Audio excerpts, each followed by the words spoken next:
Boa noite, irmãos. Paz do Senhor para todos. Vamos continuar nossa leitura na carta de Paulo aos Romanos, desta feita no capítulo 3. Nós vamos ler a partir do versículo 9.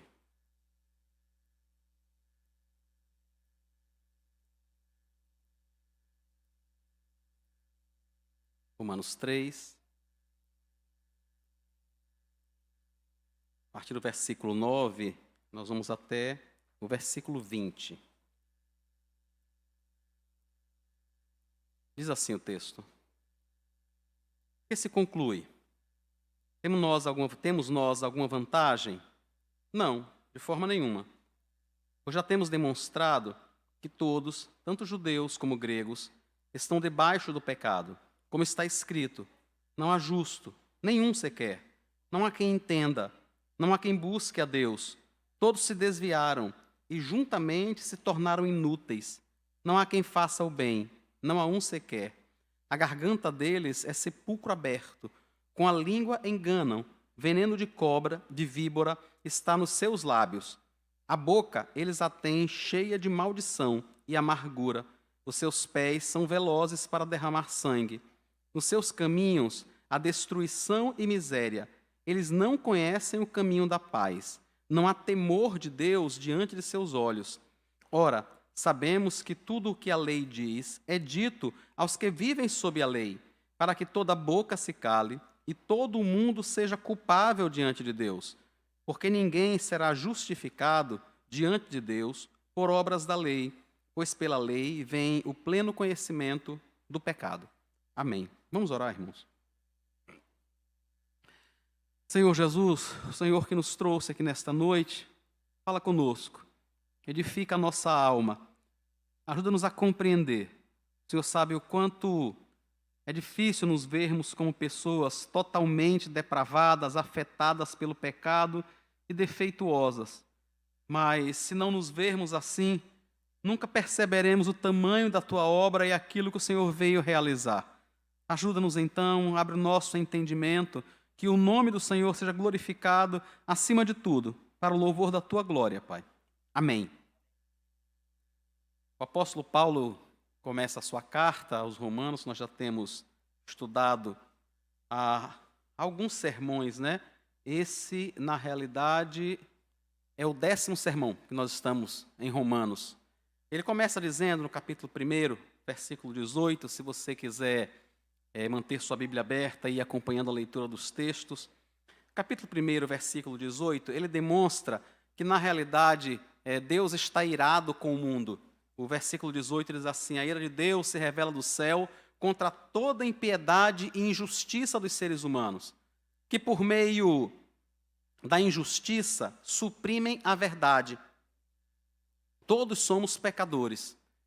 Ele está irado porque nós, seres humanos, olhamos para a criação e, ao invés de adorarmos ao Senhor, nós adoramos a criação, nós suprimimos a verdade. Nós, na realidade, olhamos, mas não queremos enxergar como deveríamos. E nós acabamos por adorar a criatura no lugar do Criador. Todos são assim, irmãos, todos. Independente do motivo, independente da posição que a gente tome. Capítulo 2, logo no versículo 1, ele se dirige a uma pessoa que, olhando o texto do capítulo 2, dá a impressão de ser um moralista, né? Alguém que se sente indesculpável. Está aí o capítulo 2, versículo 1. Por isso, você é indesculpável quando julga os outros, não importando quem você é, pois naquilo que julga o outro, você está condenando a si mesmo, porque pratica as mesmas coisas que condena. Ele está chamando a atenção agora de uma pessoa que se sente muito bem. Aquele tipo de pessoa que diz assim: olha, eu não mato, eu não roubo, eu não bebo, eu não fumo, eu não tomo nada de ninguém, tudo que eu tenho é meu, tudo que eu tenho foi conseguido com trabalho, eu sou um bom cidadão. E ele diz, essa pessoa que se comporta dessa forma e que acaba por apontar para aqueles que não são bons cidadãos, que não são tudo aquilo que ele diz que é, Paulo diz, olhe, entenda que mesmo você sabendo o que é ser um bom cidadão, mesmo você se apresentando como esse bom cidadão, você se conhece. Você sabe as inúmeras vezes que você não se comportou da forma que você mesmo cobra das pessoas. E ele diz aí no capítulo 2, a este moralista, né? Ele diz, você inclusive é indesculpável quanto a isso. Porque ao apontar o erro do outro, ao condenar o outro, você está dizendo que conhece a verdade. Você está dizendo, eu conheço, eu sei, tanto sei, que estou condenando o outro. Depois, Paulo, ainda no capítulo 2, ele parte para discutir a situação do judeu, né? Daquele que recebeu os oráculos de Deus, que recebeu a circuncisão, a aliança. O capítulo 2, versículo 25, ele diz, a circuncisão tem valor se você pratica a lei. Mas se você é transgressor da lei, a sua circuncisão já se tornou incircuncisão. Ele olha para o judeu que se orgulhava de ser judeu, se orgulhava de ser um descendente de Abraão, de ser alguém que recebeu a herança, que recebeu a promessa, alguém a quem foi prometido o Messias, e eles se orgulhavam muito disso. E se orgulhando disso, irmãos, quantas e quantas vezes eles não viviam de acordo com aquilo que eles diziam ser a sua herança. Eles entendiam que tinham uma herança muito rica, que tinham uma herança que os diferenciava de outras pessoas que não eram da nação judaica, que não era do povo judeu. Eles se sentiam diferentes, se sentiam melhores, eles se sentiam superiores, na verdade. Mas Paulo diz, vocês não vivem de acordo com isso. É verdade, vocês receberam os oráculos, foram vocês que receberam as promessas. O Messias vem de vocês, eu não tenho dúvida disso. Foi com vocês que o Senhor falou. Foi a um descendente de vocês que Deus chamou lá da Mesopotâmia, e ele está se referindo a Abraão. Foi a um descendente de vocês a quem Deus entregou a lei no Monte Sinai, e ele está se referindo a Moisés. Ele diz, mas vocês não estão vivendo segundo essa herança. Não é dessa forma que vocês estão vivendo. Então, na semana passada, Danilo apresentou para a gente uma interrogação que Paulo faz ao judeu, está no capítulo 3, no versículos 1 e 2. Ele diz assim, qual é então a vantagem do judeu? Que vantagem é que eu tenho? Se na realidade você está dizendo que eu, apesar de ter recebido tudo, não vivo dessa forma. Qual é a vantagem? Qual é a utilidade da circuncisão? Para que serve essa herança? Para que serve, na realidade, eu ser um judeu? Para que serve eu ter ido à sinagoga? O que adianta eu ter sido ensinado na lei desde cedo? E aí Paulo responde a ele que muita, sobre todos os aspectos. Capítulo 3, versículo 2. Ele diz, sobre todos os aspectos, tem muita vantagem. Como o Danilo explicou para a gente na semana passada, a vantagem é de que eles nasceram em um ambiente propício a ouvir o Evangelho. Irmãos, foi a vontade de Deus. Ele não se revelou a outros povos. Ele não se revelou a nenhum outro povo como ele se revelou ao povo judeu. Ele não se revelou a outro povo assim. Então Paulo diz aos romanos, vocês têm essa vantagem. Vocês são o povo que receberam as alianças. Mas, apesar disso, depende de você viver de acordo com essa aliança, de acordo com essa promessa. Para a gente entender isso melhor, seria como se mais ou menos você casasse, colocasse uma aliança no dedo, mas não vivesse de acordo com esse compromisso que você tem com outra pessoa. De que vantagem tem? De que adianta você ter uma aliança? De que adianta você ter dado o seu nome a alguém? De que adianta você ter ido ao altar e trocado votos com alguém, se você não vive de acordo com essa aliança que você fez?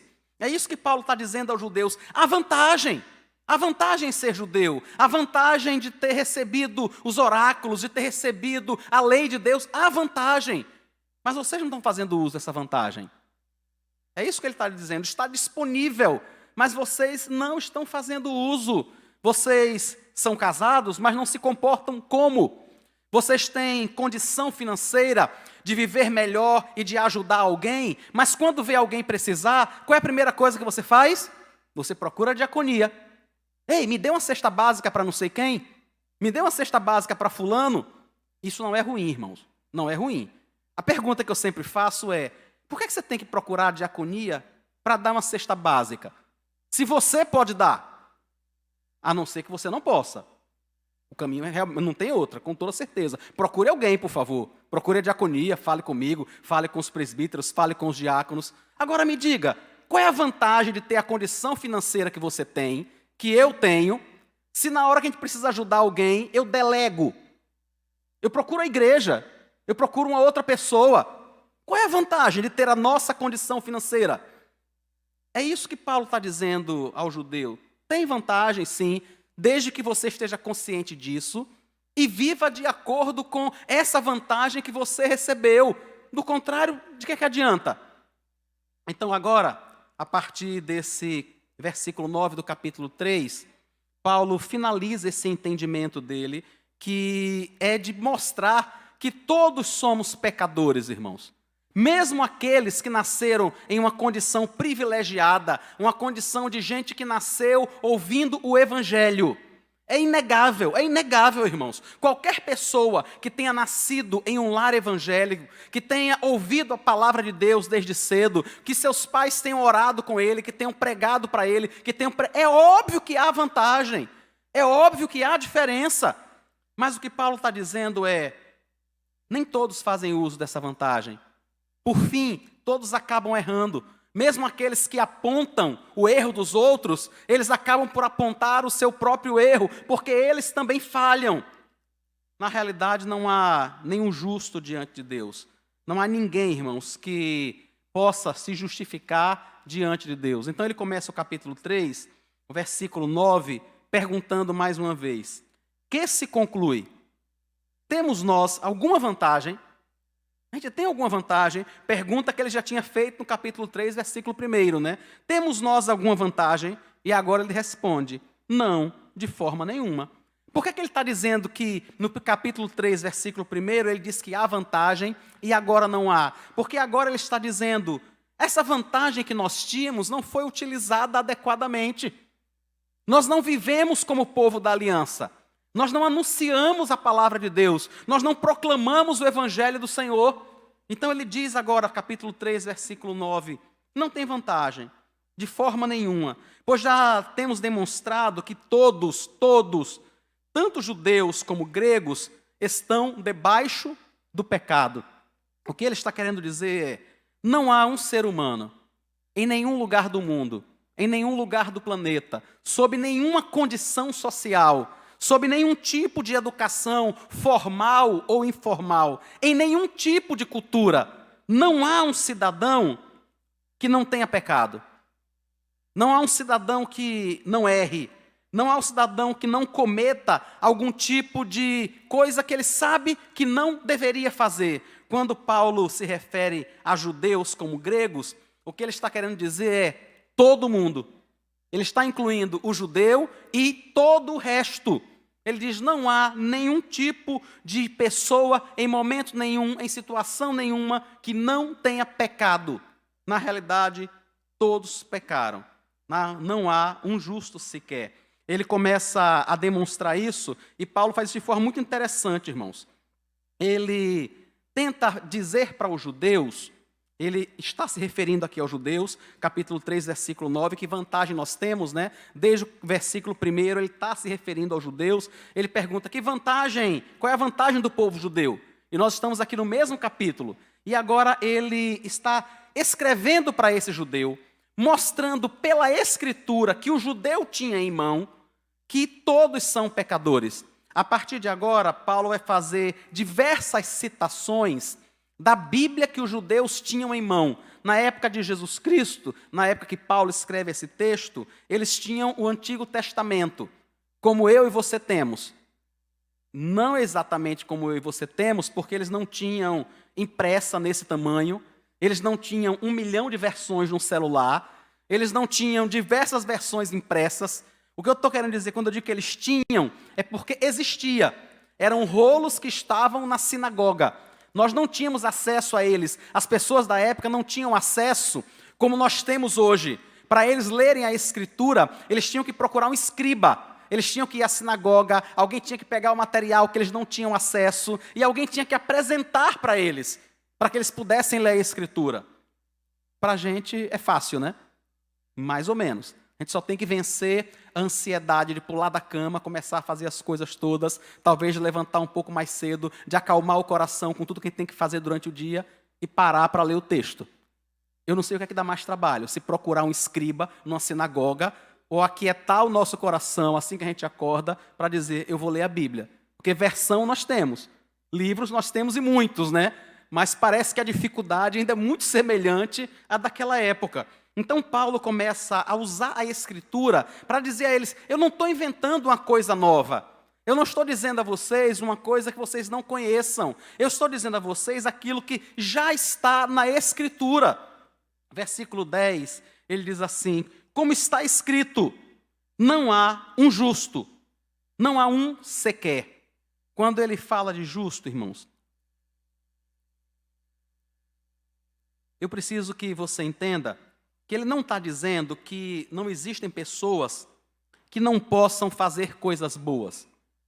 Ele não está dizendo isso. Ele não está dizendo que não existem pessoas que são boas mães, excelentes mães. Ele não está negando que existam bons pais, bons funcionários, que existam pessoas que se doam muito, se entregam muito, que dão tudo de si para ajudar o outro. Ele não está dizendo isso. Ele não está dizendo que não existe boa pesquisa científica. Não é isso que ele está dizendo. Ele não está dizendo que nós somos o pior que nós poderíamos ser. O que ele está dizendo é, diante de Deus, não há uma pessoa justa. Não há. Comparando eu, você, com outra pessoa qualquer, comparando, nós mesmos, nos comparando, né? Nós podemos dizer, olha, fulano é uma pessoa mais justa do que cicrano, diante de nós. E há pessoas que são mais justas do que outras. Nós sabemos disso, né? A gente sabe disso. Nós temos pessoas em nosso meio, e quando eu digo em nosso meio, não estou me referindo à nossa igreja apenas, mas à nossa família, ao nosso ciclo de convivência, né? Nós temos pessoas que realmente são mais justas, pessoas que se esforçam por pensar no outro também, que quando fazem alguma coisa, ela pensa se isso que ela está fazendo, se pode de alguma forma prejudicar o outro. Alguns de nós fazem isso, outros não. Outros, na realidade, vão pensar apenas em si e talvez, se sobrar espaço, dê para pensar se isso não vai prejudicar alguém, mas assim, eu tenho que defender o meu primeiro. Mas esse tipo de comparação não serve diante de Deus. Não tem ninguém que possa chegar diante de Deus e dizer assim, Senhor, eu fui uma mãe maravilhosa. Diante das condições que eu vivi, diante de tudo que eu passei, com os recursos que eu tinha, a preparação que eu tive, a família de onde eu vim, diante de tudo que eu vivi na minha vida, eu fui uma mãe maravilhosa. Foi, é verdade.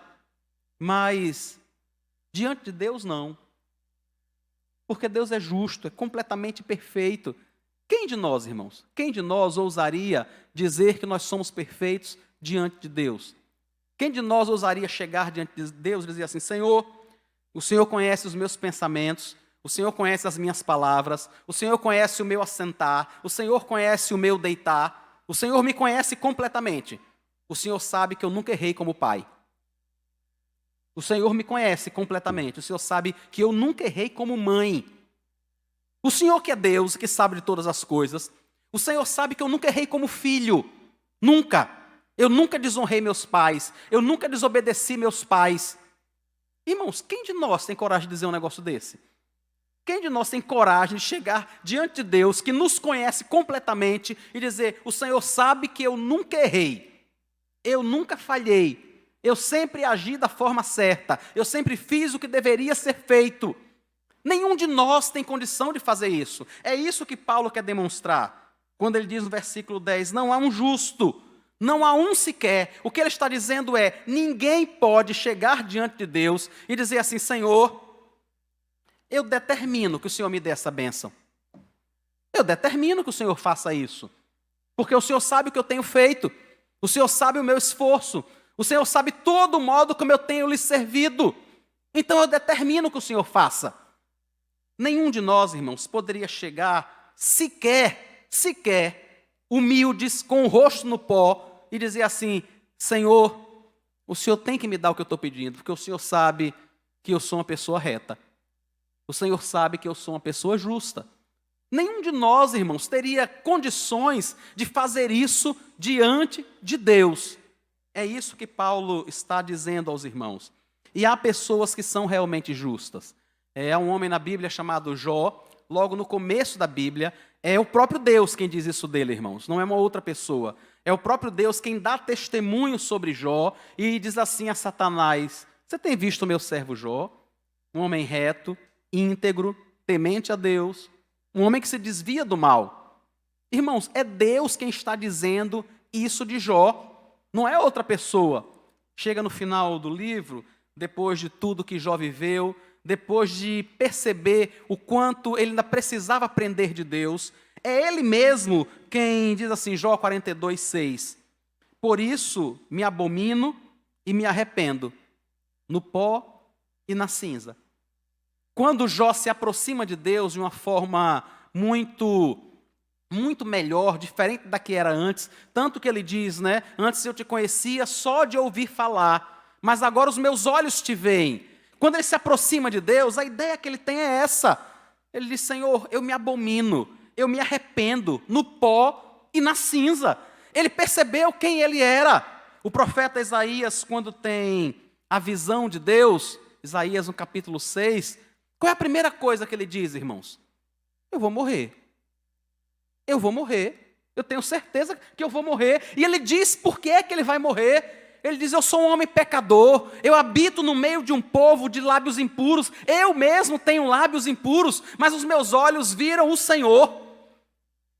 Ele, quando percebe a santidade de Deus, ele nota o quanto ele está aquém, o quanto ele está distante daquela santidade.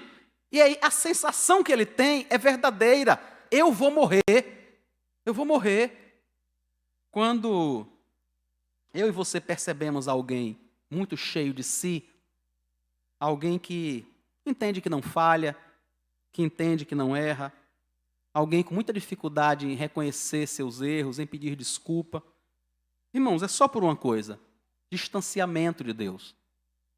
Não é outra coisa que leva as pessoas a se acharem, a pensarem que são boas, a acharem que não devem pedir desculpas, que tudo que ela faz está certo, que tudo que o outro faz está errado, que ninguém faz exatamente como ela faz. As pessoas só se sentem assim por estar distantes de Deus.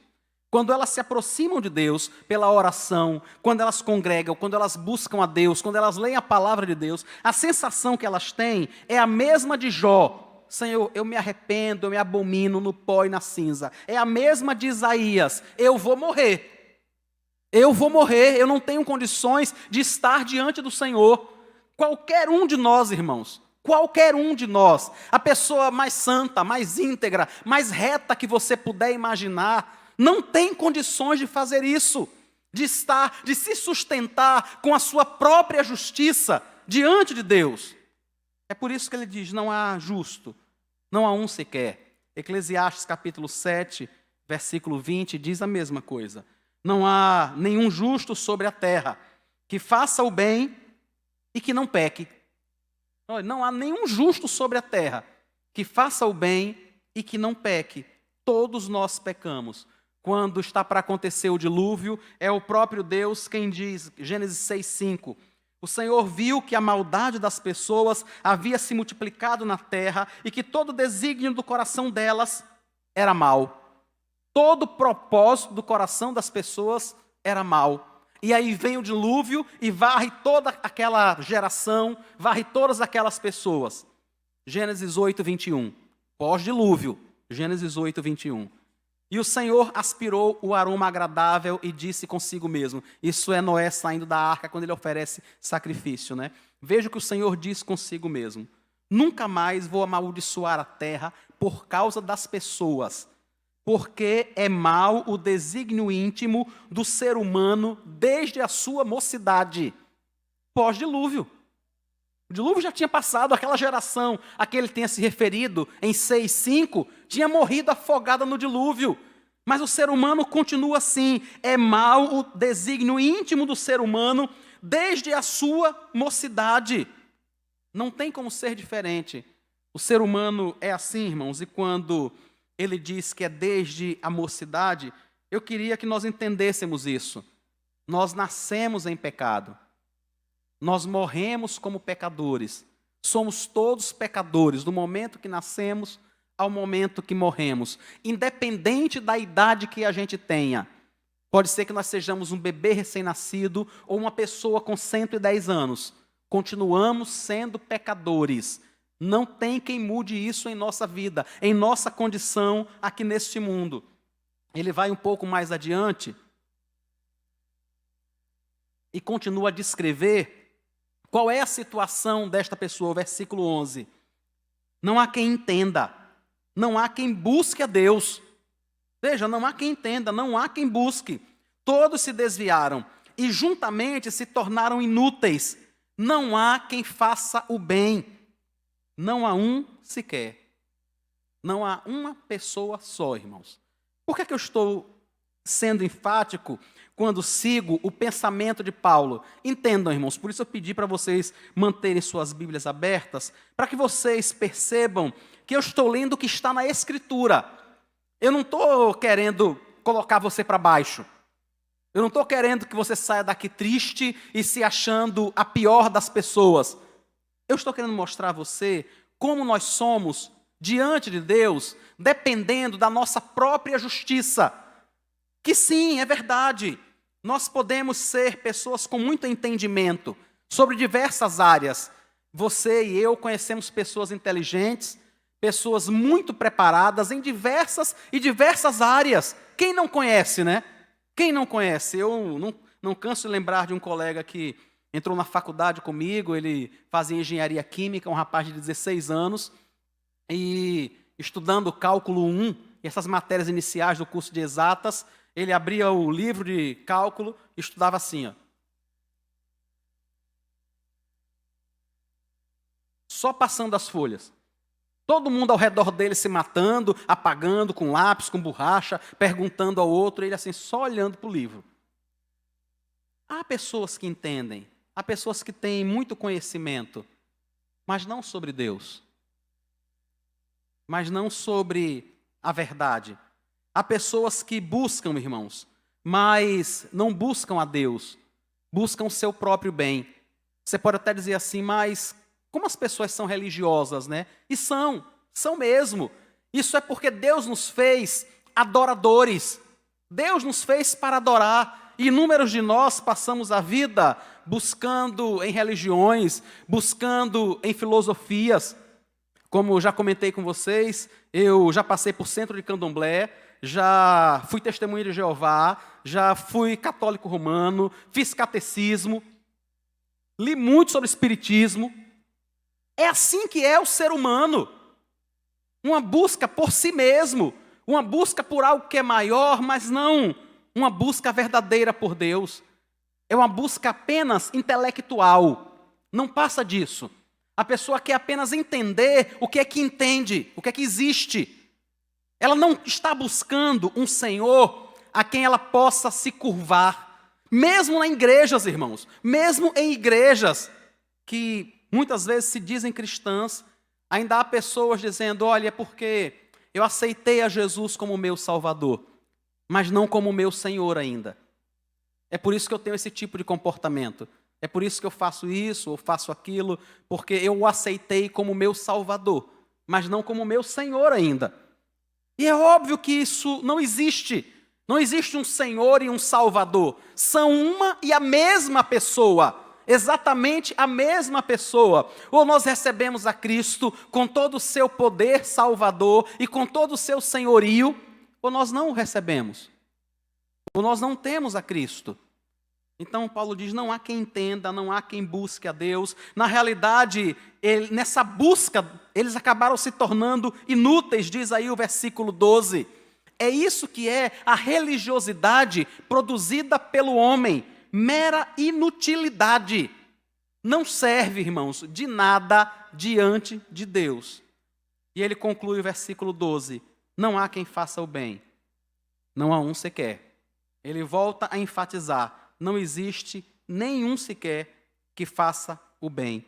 Ele está citando o Salmo 14 os versículos 1 a 3, que dizem assim: diz o insensato no seu coração, não há Deus. São corruptos e praticam abominação. Já não há quem faça o bem.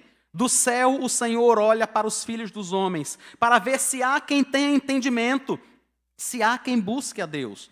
Todos se desviaram e juntamente se corromperam. Não há quem faça o bem, não há um sequer.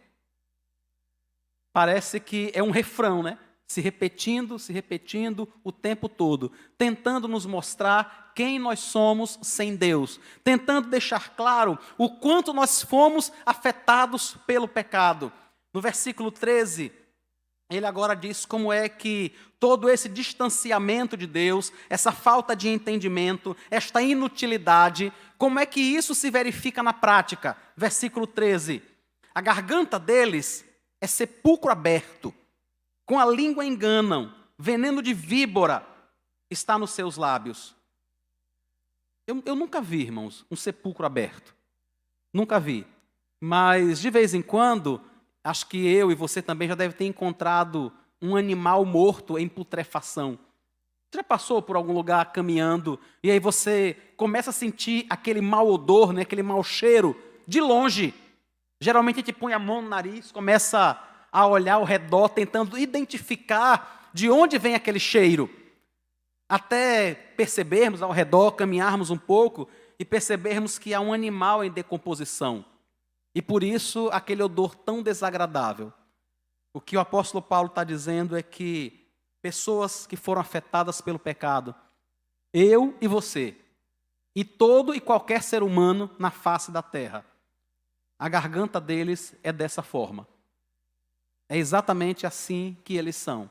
Quando eles abrem a boca, o odor que sai é esse. A língua deles, diz o texto, em sua língua há veneno de víbora. Quem de nós não tem experimentado isso, irmãos? Quem de nós não tem provado o veneno que existe na língua das pessoas? E na nossa também. A gente de vez em quando costuma dizer assim um ao outro, né? Cuidado para você não morder a língua. Você pode morrer envenenado. Vocês já ouviram isso, né? Um dizendo ao outro, tenha cuidado, cuidado. Se você morder a língua, você pode morrer envenenado. Por que a gente está dizendo isso? A gente está dizendo, tem muito veneno na sua língua. Só que ele está dentro das veias, né? Digamos assim. Se você morder e isso vazar, você vai morrer. Quem de nós nunca provou, irmãos, o mal que palavras podem causar às pessoas? Tiago, quando escreve, ele cria uma imagem metafórica, mas que traduz muito bem, né? O quanto nós podemos causar mal. Tiago, capítulo 3, versículos 6 a 9, ele diz assim: ora, a língua é um fogo, é um mundo de maldade. A língua está situada entre os membros do nosso corpo e contamina o corpo inteiro. E não só põe em chamas toda a carreira da existência humana, como também ela mesma é posta em chamas pelo inferno. Pois todas as espécies de animais, de aves, de répteis e de seres marinhos se doma e tem sido domada pelo gênero humano. Mas a língua ninguém é capaz de domar. É mal incontido, cheio de veneno mortal. Com ela bendizemos o Senhor e Pai.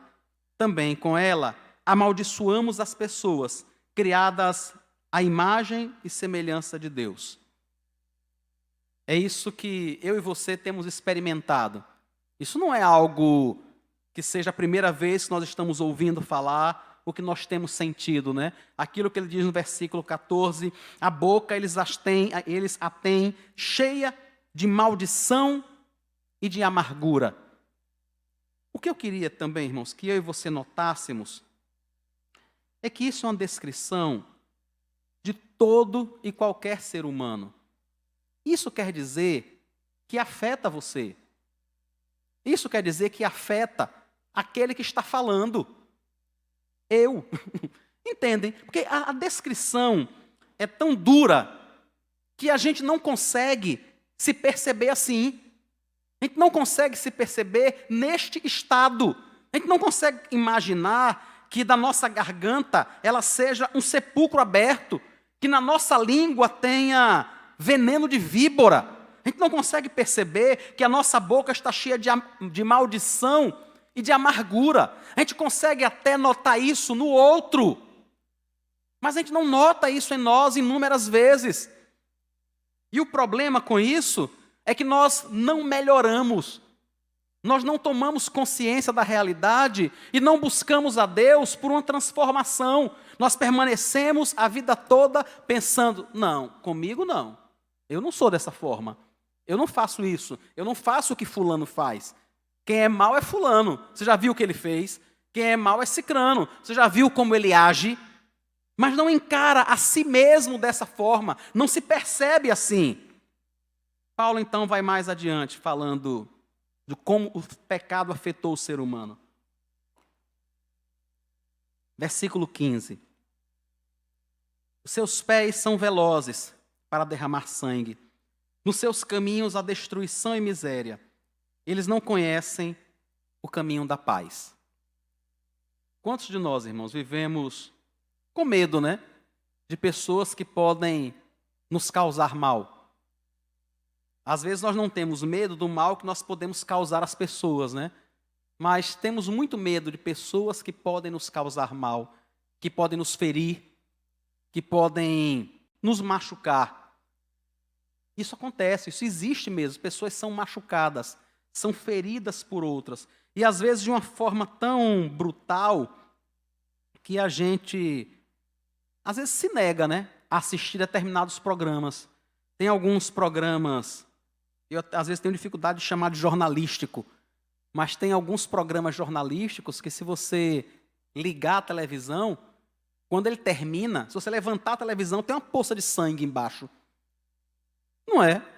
E é difícil ver toda a maldade que passa ali. E alguém diz assim, não, mas isso é informação. A gente precisa ser informado.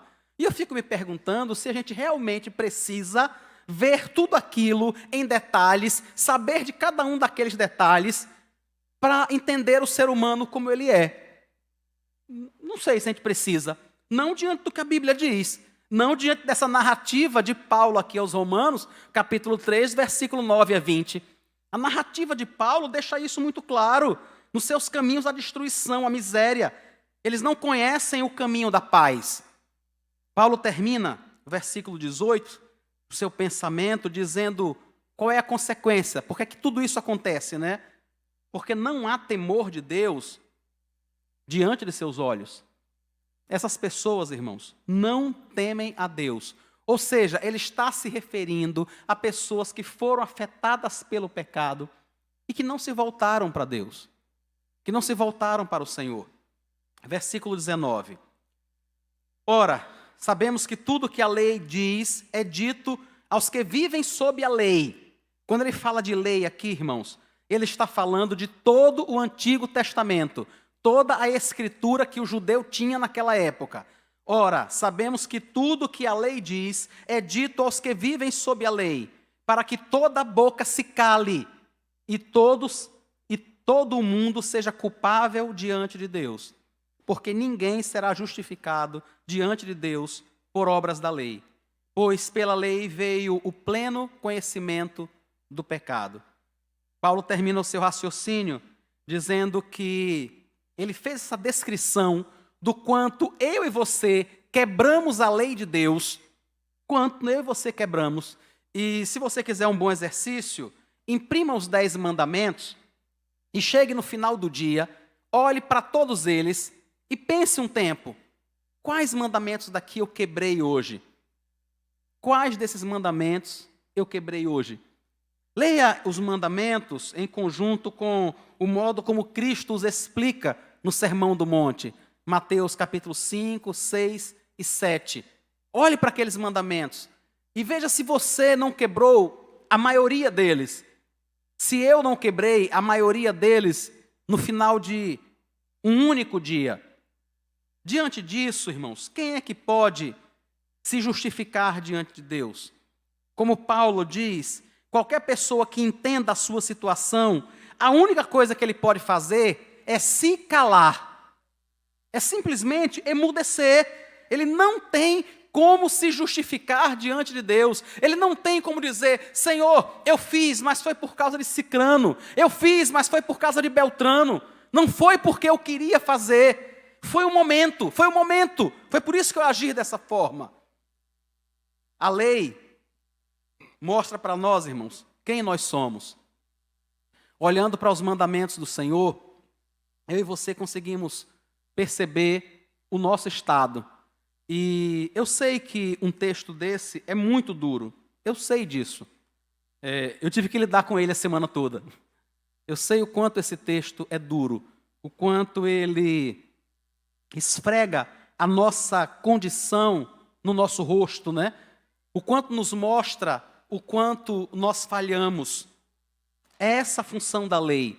É o que Paulo diz aí no versículo 20. A lei, é pela lei que vem o pleno conhecimento do pecado. Para mim e você, que estamos aqui nesta noite, nós precisamos, antes de qualquer coisa, admitir quem nós somos. Reconhecer mesmo quem nós somos. Tirar a máscara diante de Deus. Essa máscara que nós usamos, todos nós usamos, né? Diante das pessoas. Tirá-la diante de Deus. Rasgar o nosso coração diante do Senhor. Confessar a Ele. Dizer: Senhor, eu tenho sido assim mesmo. Eu tenho sido ganancioso, orgulhoso, arrogante, prepotente, linguarudo. A minha garganta é um sepulcro aberto. O Senhor sabe disso. É isso que eu e você precisamos fazer.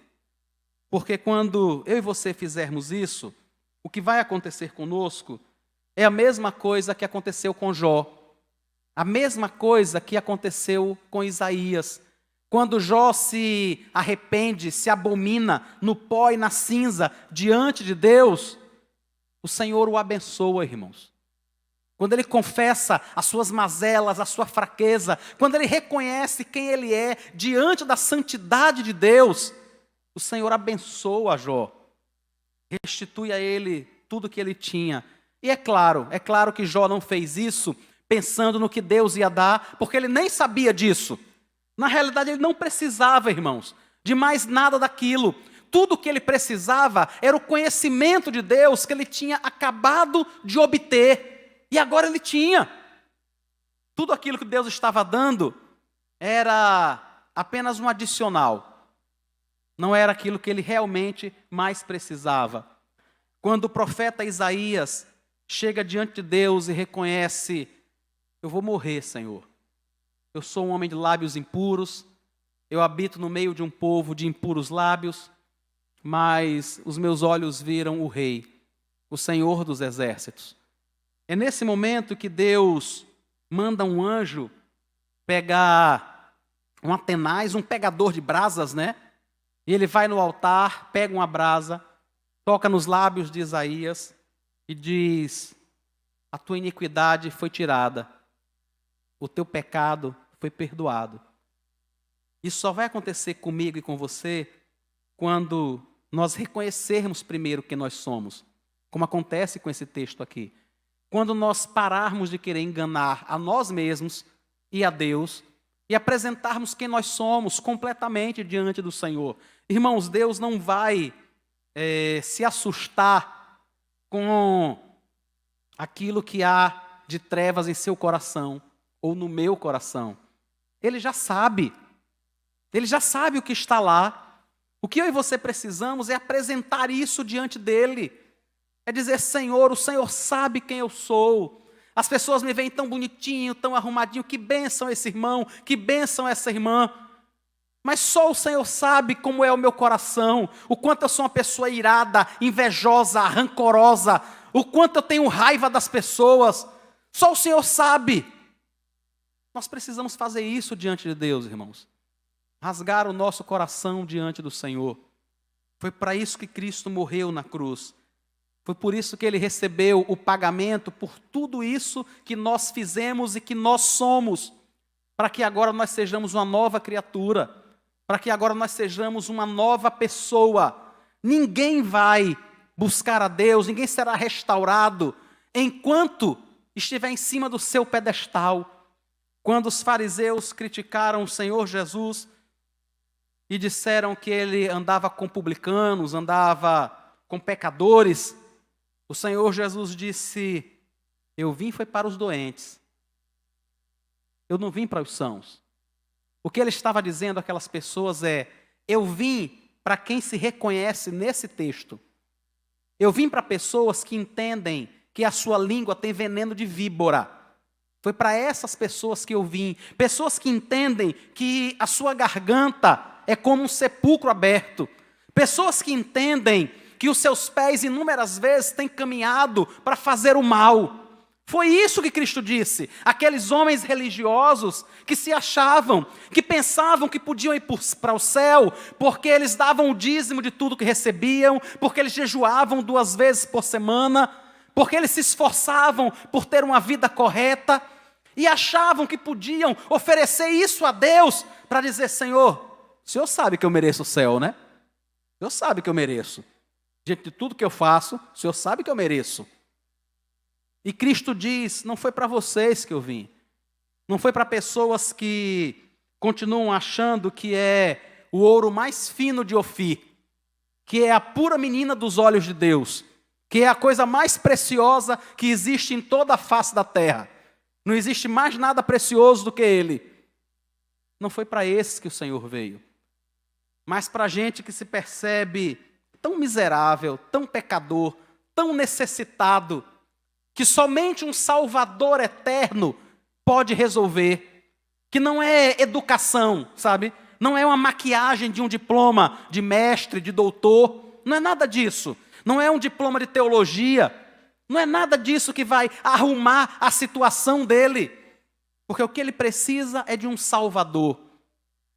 Quando eu e você nos reconhecemos assim, pode ser que a gente fique envergonhado, né?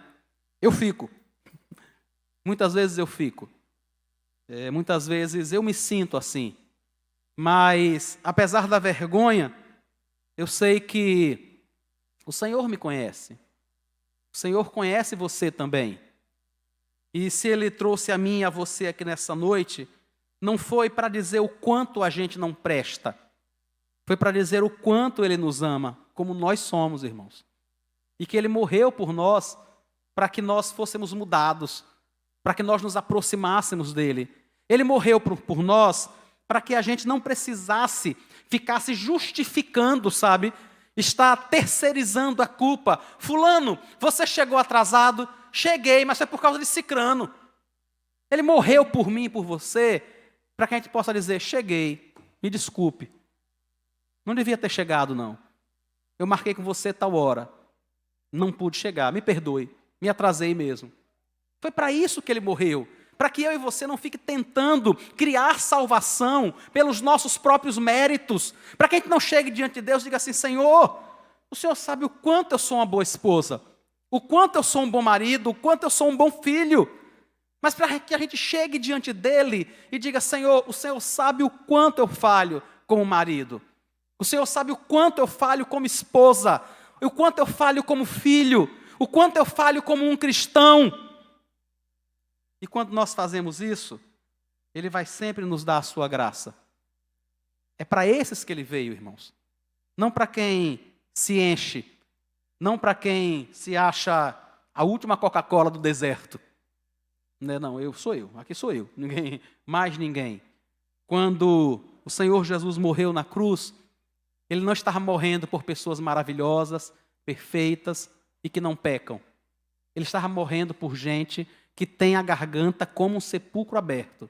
Ele estava morrendo por gente que tem veneno de víbora na língua, para poder purificar essa pessoa, para poder transformar essa pessoa, para que da boca dela saia apenas bênção, para que da boca dela saia apenas o verdadeiro evangelho.